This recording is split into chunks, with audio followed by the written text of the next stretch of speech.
Neste exato momento, a Rússia está a um passo de uma derrota retumbante. Isso precisa ser visto. Os ataques vêm em série. O inimigo está na mira. A vingança ucraniana não cessa. A linha de frente está em chamas. Nos setores mais tensos da linha de frente, as unidades ucranianas reprimem duramente cada tentativa do inimigo. Rússia à beira da derrota. Ataques ucranianos incessantes. Linha de frente em chamas. Unidades ucranianas reprimem avanços. Exército de Putin sofre. Ucrânia lidera. Qual o golpe decisivo? Veja na reportagem. As forças armadas da Ucrânia continuam a atacar sistematicamente a retaguarda. Na noite de 19 de dezembro, novas explosões foram ouvidas em várias regiões do país agressor. Sob ataque ficaram as regiões de Voronezh, Samara, Tula, Rostov e Orlov. Regiões que desempenham um papel fundamental no abastecimento da máquina militar russa. Em Rostov-do-Don, após os ataques noturnos, parte da cidade ficou sem energia. Da janela, simplesmente, militar, absolutamente nada. Consequências semelhantes também foram registradas em Orel. Consequências semelhantes foram registradas em Orel. Moradores relataram 2 ataques. O primeiro atingiu a termoelétrica. O segundo, o equipamento de transformadores. Parte da cidade ficou sem energia. Surgiu ameaça de interrupções no aquecimento e água quente. Na região de Samara, a fábrica Toliat Azot também foi atacada e pegou fogo. É uma das maiores instalações militares. Maior empresa química da Rússia e um dos principais produtores mundiais de amônia. Isso também aconteceu na Crimeia, temporariamente ocupada. As forças armadas ucranianas desferiram um forte golpe na infraestrutura militar russa no aeródromo de Belbek.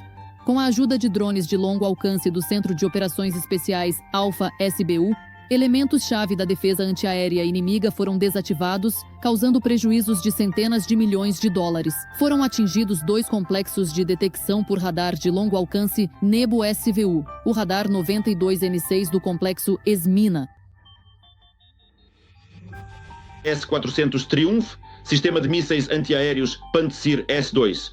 Quando falamos sobre a destruição de qualquer instalação antiaérea, não se trata apenas do sistema de mísseis antiaéreos, neste caso, o Pantsir S-2, um complexo modernizado em relação ao Pantsir S-1, ou seja, ele pode operar em uma faixa mais ampla de condições climáticas, digamos assim. Foi exatamente nessa direção que a modernização foi direcionada. As estações de radar, tudo isso são elementos da defesa aérea. Eles não podem ser posicionados e, além disso, um caça MiG-31 com armamento completo foi atingido. Até hoje não há competência, não há de fato absolutamente nenhuma. A possibilidade de que isso possa acontecer na vasta e complexa Federação Russa, um cenário que merece atenção e análise aprofundada. Enquanto isso, paralelamente a esses desenvolvimentos, outras situações importantes estão ocorrendo simultaneamente.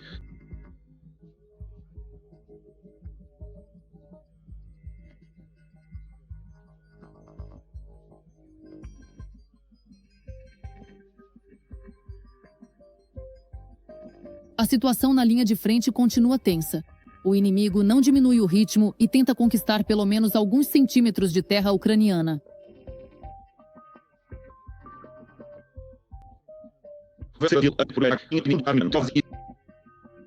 O que indica um aumento, digamos, dessas tentativas de avanço e também do crescimento das perdas. O inimigo continua ataques em várias direções ao mesmo tempo, alcançando avanços táticos locais, mas sem uma virada estratégica. Segundo os dados disponíveis, as tropas russas avançaram próximo aos assentamentos de Dronivka, Nikanorivka e Pankivka, na região de Donetsk. Também foi registrado o avanço dos ocupantes na área de Huliaipole, na região de Zaporizhzhia. O ponto mais quente continua sendo a principal e estratégica direção de Pokrovsk, uma localidade de grande importância tática na região. Segundo os dados mais recentes e detalhados que foram cuidadosamente compilados e analisados, a situação permanece inalterada.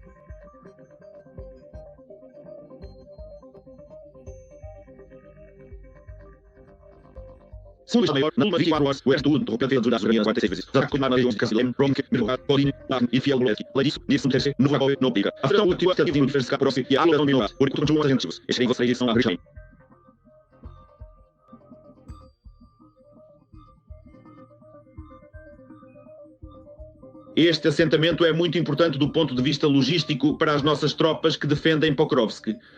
E também para Mirnorad, porque se Rishin for atacada e o inimigo conseguir avançar para lá, a logística ficará muito difícil no setor Pokrovsk-Mirnorad da linha de frente. Para fechar o círculo do cerco tático, do cerco operacional, ao redor das áreas de Pokrovsk e Mirnorad. Este assentamento é extremamente importante do ponto de vista logístico para as nossas tropas que defendem Pokrovsk e Mirnorad ao mesmo tempo. Se Rishain for atacada e o inimigo tentar avançar para lá, a logística ficará extremamente difícil nos setores de Pokrovsk e Mirnorad da linha de frente. Além disso, o inimigo está tentando cercar Mirnorad em um raio menor. A situação lá é muito difícil. Enquanto isso, os paraquedistas da 46ª Brigada Aeromóvel Separada de Podil, poderosas forças de assalto aéreo altamente treinadas, junto a brigadas vizinhas, derrotaram uma coluna mecanizada de ocupantes que avançava para atacar Pokrovsk. Em Lyman, defensores ucranianos destruíram um regimento russo inteiro, melhorando a posição tática na região. Segundo militares, o inimigo tenta entrar na cidade. Combatentes do 3º Corpo de Exército, com soldados das Forças de Operações Especiais do Ministério da Defesa da Ucrânia, impediram isso graças a ações de assalto bem-sucedidas. Nesta direção, o inimigo concentrou seu principal ataque. Envolvendo o 20º elemento, o 20º capítulo, ou talvez o 20º aniversário de um evento significativo, esta é uma parte crucial e fundamental que se conecta diretamente com a sequência ou série de acontecimentos que estamos a analisar, marcando um ponto importante na progressão geral. Exército. Proporção de forças em alguns trechos é de 1:6 a 10 contra eles, Nelimansk e Siversk, portões orientais da aglomeração Slaviansk-Kramatorsk. No mapa, esses assentamentos próximos de Slaviansk. Slaviansk, Kramatorsk e Drushkovka são as últimas aglomerações. A atual situação estratégica em Kupiansk está se desenvolvendo de forma bastante favorável para as valorosas forças armadas da Ucrânia. Na região de Kharkiv. Na cidade, unidades inimigas com até 200 ocupantes foram bloqueadas. Os combates continuam, mas o principal é que a logística do inimigo está praticamente destruída. Todas as rotas de abastecimento foram cortadas, tornando impossível o envio de reforços. Os militares enfatizam que isso é uma prova clara de que o exército russo pode e deve ser combatido, apesar de sua pressão numérica. As tropas ucranianas continuam mantendo posições estratégicas nos arredores de Vovchansk, contendo as tentativas do inimigo de romper e avançar em direções-chave. As forças de defesa da Ucrânia controlam as áreas ao sul, leste e oeste dos arredores de Vovchansk, assim como os assentamentos dos corredores de Vovchansk e outras localidades ao redor do local. A situação é muito difícil, mas está completamente controlada e sob controle. Apesar dos ataques ativos do inimigo, estamos tendo sucesso. Enquanto combates intensos e sangrentos continuam a se desenrolar na linha de frente, a guerra, de forma preocupante e cada vez mais profunda, avança para o interior do território russo. Lá, a situação se torna ainda mais complexa e volátil, com implicações significativas para o conflito em curso. Onde eles decidiram estrategicamente perder algumas de suas valiosas tropas em combate.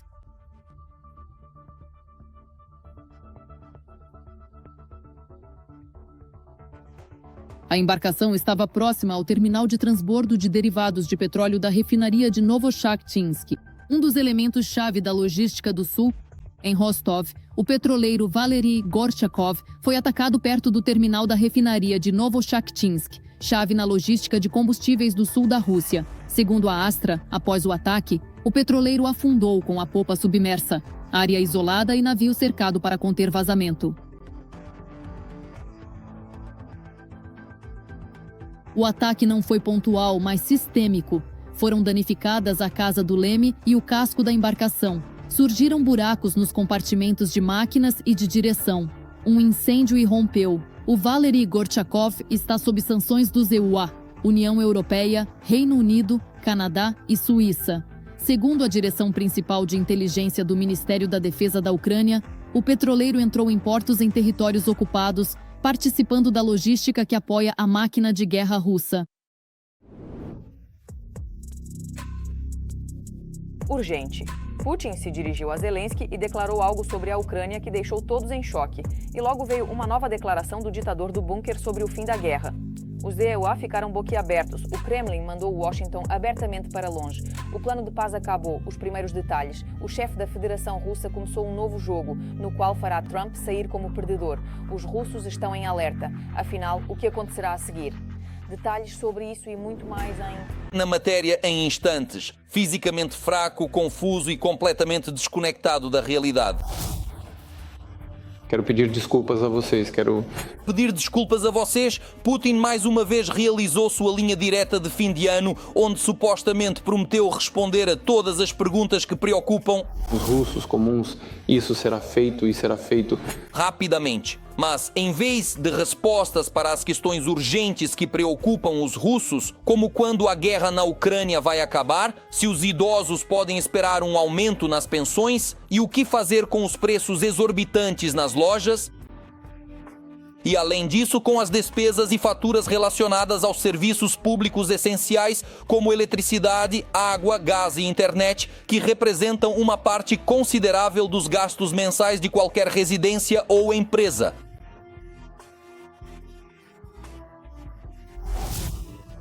O homem do bunker repetiu sua ladainha. Não é o Kremlin, mas a Ucrânia, a culpada pelos problemas russos. Ele diz que Kiev começou a guerra e não quer terminá-la. Realmente não vemos essa disposição. Lembro que tudo começou com um golpe de Estado na Ucrânia em 2014 e a mentira de uma solução. Gemendo... Tropeçando, Putin continua a proferir absurdos. Por exemplo, sobre as eleições na Ucrânia. Bunkerny garante que está pronto para abandonar os ataques em território ucraniano durante o período da votação. Putin, ignorando os acordos de Minsk, profere absurdos sobre as eleições na Ucrânia. Ele garante suspender ataques durante a votação para garantir a segurança no interior do território no dia da votação. Mas há um porém. O Kremlin exige que os ucranianos que vivem em território temporariamente ocupado pela Rússia também possam votar nas eleições ucranianas. E lá, Putin pessoalmente vai supervisionar o cumprimento da honestidade do processo eleitoral. Vocês distorcem completamente tudo o que realmente dizem, escrevem. Kremlin exige voto ucraniano em território ocupado. Putin supervisiona. Distorçam e propaguem. De questões militares e políticas, Putin imediatamente pula para as questões do dia-a-dia. Segundo o bunkerista, todos os problemas da Rússia são culpa do Ocidente coletivo junto com a América. Dizem que os preços nas lojas estão subindo por causa do Trump, o custo dos serviços públicos é aumentado pessoalmente por Friedrich Merz e, além disso, todos os ativos da Rússia no exterior também foram congelados.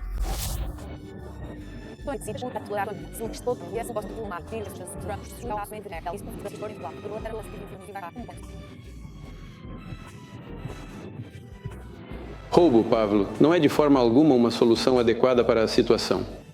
Roubo é, na verdade, um sequestro secreto e inaceitável. Mas a recusa persistente das autoridades locais em efetuar o pagamento...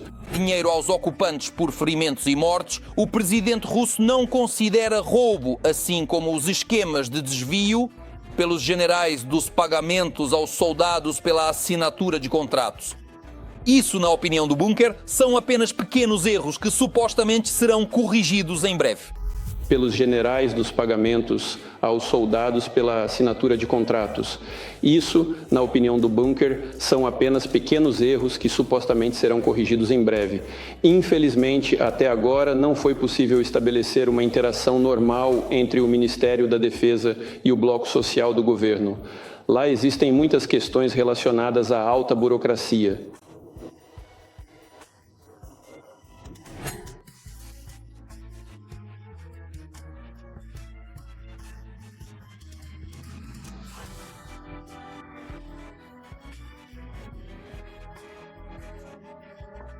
O bunker deixou bastante claro para toda a imprensa que a movimentação estratégica e as ações tomadas para o presidente russo, Vladimir Putin, resultaram em uma situação onde os papéis importantes e cruciais se perdem completamente e de forma irrecuperável. por parte do poderoso exército russo. Além disso, o presidente Putin mais uma vez se gabou de supostas vitórias inexistentes do exército russo.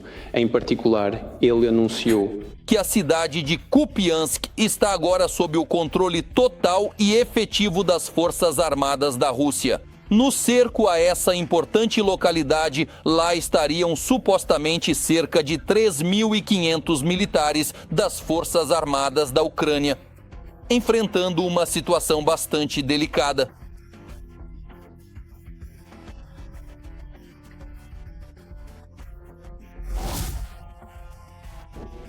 A metade de Konstantinivka foi libertada. Chervony Lyman. A captura pelos ocupantes é iminente, segundo informações militares. O Bunker comentou sobre Zelensky na transmissão ao vivo. Putin tentou ridicularizar o presidente ucraniano. No entanto, isso saiu ridículo. O artista é talentoso, sem nenhuma ironia. Nós sabemos disso pelos seus filmes ainda naqueles tempos. Portanto, não há nada de incomum aqui. Dizem que a Estela agora parece completamente diferente, mas não é sobre isso. A Estela está localizada, no entanto, isso saiu sem sentido. Então, por que ele mesmo vai embora? Putin não se atreve a aparecer em Kupiansk. O Bunker não respondeu, assim como a dezenas de outras perguntas dos russos que preocupam a população. Já foram postadas na internet capturas de tela dos monitores durante a conversa ao vivo. Putin não se atreve a aparecer em Kupiansk, o Bunker não respondeu. Assim como dezenas de outras perguntas dos russos preocupando a população. Foram postadas na internet capturas de tela dos monitores na linha direta. Como visto, os russos estão mais interessados em questões urgentes que Zelensky. Por exemplo, por que o povo vive pior que os papuas? Quando os russos viverão bem, sem enganação, quem o próximo presidente da Rússia? Ou onde a alma de Stalin? No paraíso ou no inferno? Tudo bem, mas sem enganação. Quem será o próximo presidente da Rússia? E isso vai acontecer de fato. Ou, por exemplo, onde está agora a alma de Stalin? No paraíso ou no inferno? Os presentes na linha direta com o presidente estão postando ativamente nas redes sociais que o evento mais parece uma farsa. Até mesmo os turbopatriotas russos são obrigados a admitir que nunca viram um circo como esse. Por exemplo, na entrada... Na reunião com Putin deste ano, foi proibido levar energéticos, barras de chocolate e até mesmo simples tangerinas. Também foram proibidos sprays, gotas nasais e perfumes. Além de alimentos, medicamentos e produtos de higiene pessoal, não é permitido levar ao salão com Putin carregadores portáteis, vapas e qualquer...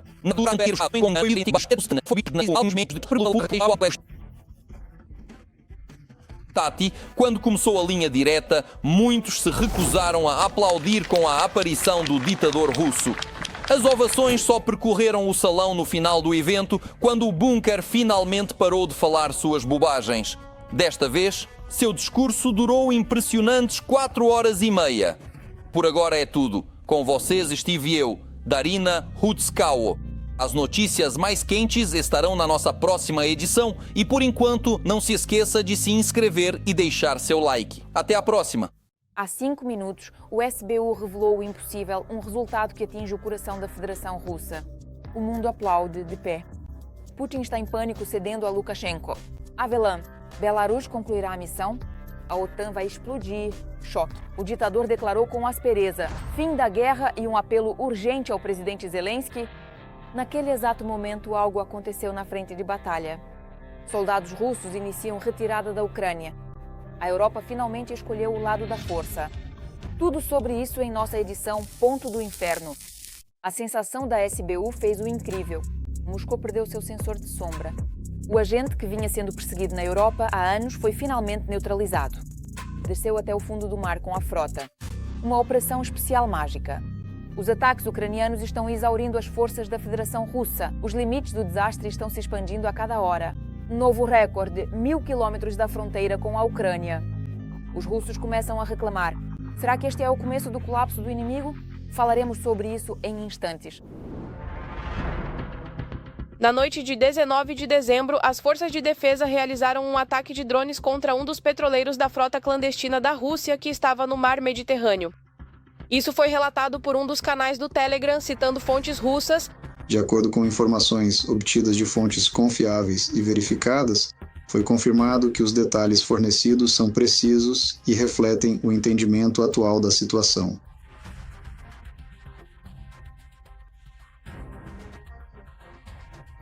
Estamos mostrando que a frota, que antes era quase desdenhosamente chamada de frota mosquito, hoje demonstra sua eficácia.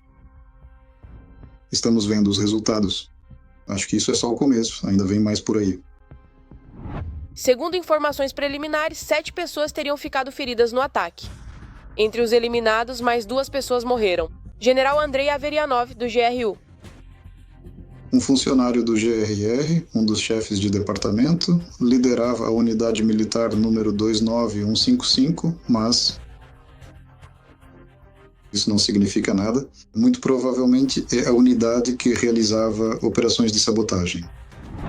Segundo a mídia, Andrei Averianov é conhecido por operações clandestinas, espionagem e sabotagens em países da União Europeia.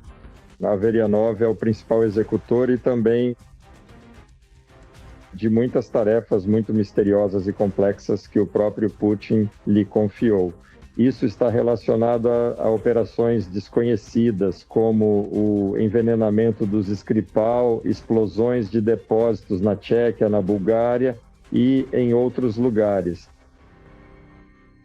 E sabotagens, e à noite, liquidação. Geografia, the fascinating and comprehensive study of the world and its diverse features. A geografia dos ataques das forças de defesa contra objetos estratégicos russos se expande todos os dias. Processamento de petróleo, gás e assim por diante, né? Por isso, é claro, é preciso trabalhar em uma das primeiras direções. A destruição desse potencial econômico da Federação Russa significa a impossibilidade de ganhar dinheiro para a guerra, é a eliminação do número de petroleiros envolvidos na chamada Frota Sombria. As sanções impostas a alguns navios russos, infelizmente, não resolvem o problema como um todo. E para abranger mais e destruir esse potencial, os serviços secretos entraram em ação. Da Ucrânia, das forças de defesa da Ucrânia. E aqui é preciso dizer que o alcance é muito amplo. Recentemente houve, primeiro o exemplo desse ataque contra esse petroleiro, e também era conhecido, por exemplo, sobre a sabotagem de um tanque que operava na costa ocidental do continente africano, de um lado. Por outro lado, por exemplo, no Mar Cáspio, né, há plataformas que ficam a milhares de quilômetros, onde antes nossos meios não conseguiam chegar, e agora parece já foi realizado o terceiro ataque, e de forma muito eficaz. Os ataques à logística do exército de ocupação também têm um componente emocional. Isso afeta os próprios russos, e isso, para nossos parceiros, os russos intensificaram muito os ataques informacionais com desinformação contra nossos parceiros, contra nós e vocês. Pensem em quão séria é essa operação. É possível afundar um petroleiro em águas neutras, longe das nossas costas. Um dia antes do ataque ao petroleiro, em 18 de dezembro, o SBU realizou mais um ataque bem-sucedido, no valor de centenas de milhões de dólares. O ataque foi ao aeródromo de Belbek, na Crimeia, temporariamente ocupada pela Rússia, e libertou os ocupantes de um avião, um MiG-31 totalmente armado e sistemas de defesa antiaérea. O quebra-nozes de emergência já está na Bielorrússia. Choque. Putin, de forma inesperada para todos, está desarmando a Federação Russa. Minsk está afogando Moscou abertamente. Isso é imperdível. O poderio militar do inimigo está se desfazendo diante de nossos olhos. O destino do míssil balístico intercontinental já foi determinado. Com uma declaração chocante que fez todos refletirem, Lukashenko prepara um golpe contra a Europa. Isso já não pode mais ser escondido. Foi então que veio à tona a dolorosa verdade do Kremlin. A defesa antiaérea russa foi rompida. O ditador deu a ordem para fugir. Não perca os primeiros detalhes a seguir. Até o final do ano, o sistema de mísseis de médio alcance com o míssil hipersônico Oreshnik será colocado em serviço de combate. E nós lançaremos um ataque com o Oreshnik lá. E veremos o que acontece. Responderemos, inclusive, com a possível continuação dos testes do Oreshnik em condições de combate. Putin fala há muito tempo e muito sobre seu enorme Oreshnik. Mas agora o míssil não aparece apenas nos discursos do Kremlin. Parece que o homem do bunker tomou uma decisão: compartilhar com seu melhor amigo. As primeiras posições estão equipadas com o complexo de mísseis Oreshnik. Ele está conosco desde ontem e já está assumindo o serviço de combate. E agora, o interessante é que quem anuncia que o míssil está entrando em serviço de combate não é Moscou, mas Minsk. Porque se isso viesse da boca do presidente russo, seria percebido como uma escalada. Tensão, aumento das chamadas apostas e um sinal de fato. Porque a Federação Russa está saindo dos chamados acordos de paz. E isso automaticamente acarretaria a imposição de sanções econômicas adicionais por parte do ZEUA. Embora cerca de um ano atrás, Lukashenko tenha implorado a Putin por um sistema de defesa para sua própria segurança. Não considere isso como alguma ousadia. Quero pedir publicamente a você que novos sistemas militares e, antes de tudo, o sistema de defesa sejam posicionados no território da Bielorrússia. Isso acalmaria seriamente algumas mentes que já estão prontas para lutar contra a Bielorrússia. Será que depois de um ano, Lukashenko realmente convenceu Putin a lhe entregar armamentos? Ou será que não é tão simples assim? Isso é pura fantasia. É fruto da imaginação do próprio Lukashenko. Não existem dados de controle objetivo que indiquem a transferência desses meios de ataque, muito menos o seu posicionamento no território da República da Bielorrússia. A declaração do líder bielorrusso, claro, soa séria. Mas na verdade não há mísseis lá. E agora tudo isso se parece cada vez mais com uma encenação. Mas por que estão encenando isso? Podemos dizer que isso já não é coincidência. E, consequentemente, são tentativas da Federação Russa de exercer pressão político-militar sobre os países europeus com o objetivo de bloqueio. A questão sobre a possibilidade de confiscar ativos russos congelados em favor da Ucrânia. Há mais de um ano, a Rússia atingiu Dnipro com um míssil balístico Oreshnik.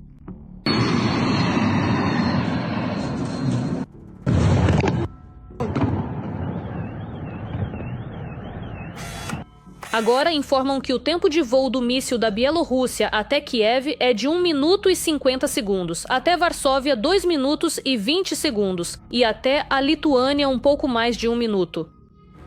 Lembrem-se, o tempo de voo não diz respeito apenas a Kiev, mas em maior medida às capitais europeias. É exatamente essa tese que está sendo promovida pelo lado russo. Isso deixa claro que a Federação Russa está pressionando simultaneamente vários países. Prazacar. Em primeiro lugar, os parceiros europeus e a Ucrânia, no momento em que a Ucrânia assinou os chamados acordos de paz. E a questão diz respeito às concessões territoriais por parte do nosso país. Mas um momento revelador é a produção em massa desses mísseis. Afinal, como sabemos, isso não existe. O Oreshnik é experimental. É um meio de ataque da Federação Russa, ou seja, não se fala em nenhuma ampliação da produção, muito menos nas proporções que permitiriam à Federação Russa implantá-lo no território da República da Bielorrússia. Segundo a direção principal de inteligência do Ministério da Defesa da Ucrânia, a Federação Russa possui entre 4 e 7 dessas armas. 1. Enquanto os magnatas dos bunkers e dos produtos derivados da batata decidem jogar o jogo da movimentação de equipamentos, a Ucrânia garante que nenhum equipamento permaneça na Rússia.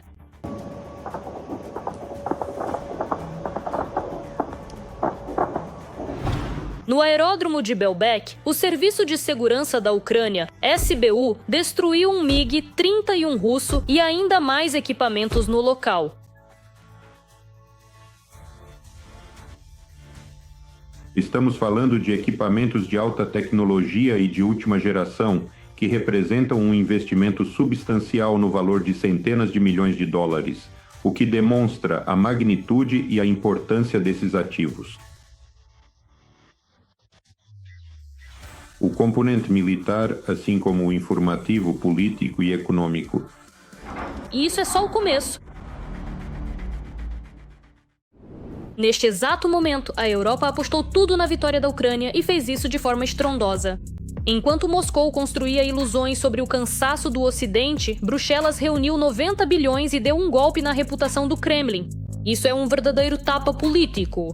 A UE confia em Kiev e a Rússia foi novamente feita de boba. As apostas estão feitas. Bratislava e Budapeste não aguentaram a pressão e se renderam. Você precisa ver isso, não perca. A traição foi cancelada. Após longos meses de discussões e praticamente uma votação noturna, os líderes europeus finalmente decidiram destinar dinheiro à Ucrânia. Hoje estamos tomando a decisão de conceder 90 bilhões de euros à Ucrânia para os próximos 2 anos. Eu estou muito feliz em informar que conseguimos. Chegamos a um acordo que nos permitirá satisfazer as necessidades financeiras da Ucrânia pelos próximos 2 anos. Ao mesmo tempo, a principal ideia era financiar a Ucrânia com os ativos russos congelados. No entanto, nas últimas semanas, o número de céticos em relação a essa decisão só aumentou. Por isso, a UE imediatamente preparou uma solução alternativa. Logo no início da cúpula, havia 2 soluções sobre a mesa. A primeira solução era pegar os ativos russos congelados e, a partir deles, conceder um empréstimo à Ucrânia. E a solução que foi aprovada é destinar esses 90 bilhões, e esse é um empréstimo do orçamento da União Europeia. Ou seja, principalmente, serão emitidos títulos da UE, bem como, eu não sei, na verdade não posso descrever o mecanismo com precisão, não entendo muito bem, e esse dinheiro, a União Europeia nos concederá esse valor como empréstimo. Os especialistas se apressaram em tranquilizar. A decisão sobre o empréstimo foi ditada exclusivamente pelos desejos da Europa. Adiar a continuidade das discussões sobre o mecanismo de confisco de bens russos ameaçava resultar simplesmente na falta de verbas para a Ucrânia no ano seguinte. Ao mesmo tempo, apesar da expressão empréstimo, segundo analistas, os ucranianos não terão que devolvê-lo. Ou seja, se a Ucrânia não pagar o empréstimo, ele será quitado com o orçamento da União Europeia. Isso é o que cobre o empréstimo. Claro, a Europa entende perfeitamente que depois terá que tomar uma decisão política para cancelar essas dívidas. Porque um país defensor não pode proteger a Europa a crédito. Isso significa que, se não houver justiça nessas relações entre a Europa e a Ucrânia, no futuro a Ucrânia não terá motivação em caso de agressão contra ela. A Europa age de forma simétrica ao ajudar os países europeus. Devemos estar em condições iguais. E cada vez mais líderes europeus demonstram compreensão disso. Apesar da ausência da Ucrânia como membro da OTAN e da UE, o Ocidente entende a guerra contra a Rússia. Eles estão unidos com a Ucrânia. Temos uma escolha simples, ou dinheiro hoje ou sangue amanhã. Não falo apenas da Ucrânia, falo da Europa, e essa é a nossa decisão. Somente nossa. Ao mesmo tempo, é especialmente importante destacar que a Rússia se opôs a essa decisão como pôde, inclusive com seus métodos tradicionais, com ameaças diretas a altos funcionários da Bélgica e da eurocracia. A Rússia recorre à chantagem direta, à agressão direta contra o país e até mesmo contra determinados funcionários desse país, da União Europeia e da OTAN. E saibam disso. Por algum motivo, todos na Europa entendem isso como deveriam. Ou seja, nós estamos falando de atos de declaração de guerra, sim, mesmo que seja esse tipo de guerra, mas ainda é guerra.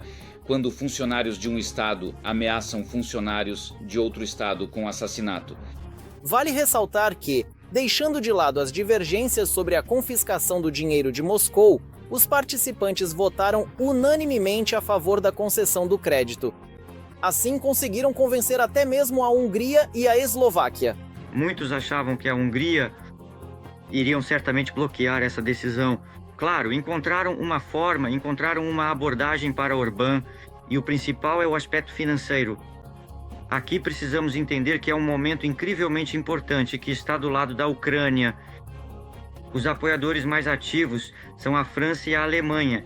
De fato, os principais doadores da União Europeia, os países dos quais depende o financiamento desses países menores, como a Hungria e a Eslováquia.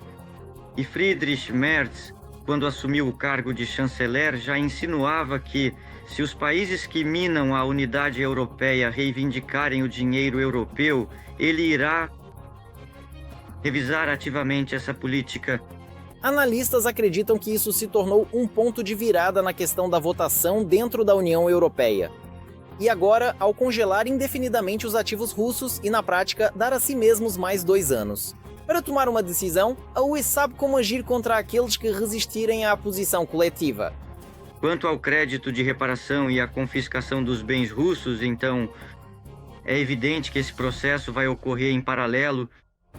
O fato de a Europa ter conseguido encontrar mecanismos de influência sobre alguns países é extremamente importante, especialmente à luz das perspectivas que em breve se apresentarão à UE, dizem os especialistas. A compreensão de que esta não é uma guerra da Ucrânia na Europa, mas sim uma guerra na Europa, no território da Ucrânia, muda o contexto e a compreensão da zona de responsabilidade dos líderes europeus. E como se torna evidente a responsabilidade, esta não é apenas pelo bem-estar financeiro, mas também pelo resultado da guerra russo-ucraniana. E, portanto, a era de esperar pelas decisões dos EUA acabou e chegou a hora de agir de forma independente. Todos os europeus entendem que agora haverá uma nova União Europeia sem a América. Todos os países europeus, com exceção de alguns poucos que decidiram jurar lealdade à América, como a Itália, a Hungria, bem, são apenas alguns. Todos os outros, sem dúvida, decidiram de fato, vamos dizer assim, criar uma nova União Europeia com muitas outras regras, e tudo está caminhando para isso. A criação de uma União Europeia com outras regras, na qual, em particular, haverá mais governabilidade durante a guerra, porque antes se acreditava que quem iria guerrear e comandar a guerra seria a América, mas agora ficou claro que não é assim. E justamente a decisão de destinar fundos para a Ucrânia é provavelmente a melhor demonstração de que o Ocidente estará com a Ucrânia, pelo tempo que for necessário, tendo provado na prática que aprendeu e continuará superando seus próprios problemas em prol do nosso bem comum. Para nós é importante que a União Europeia tenha cumprido seus deveres, que na verdade não eram obrigações, eram palavras, eram deveres morais, não físicos. E a União Europeia, grosso modo, confirmou essas garantias. Isso é muito importante para nós, como Ucrânia.